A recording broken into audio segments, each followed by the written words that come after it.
моїх віршів, бо їх війна не пише взагалі.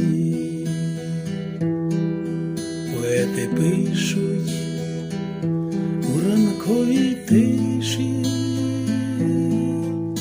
зібравши мудрі зморшки на чолі. Війна руйнує душі і місцини, і забирає кращих поміж нас. Війна за волю неньки України, жорстока, чорно-сіра, без прикрас.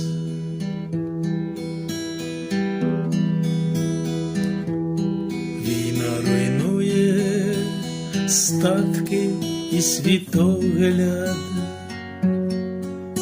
і вказує насправді, хто є хто.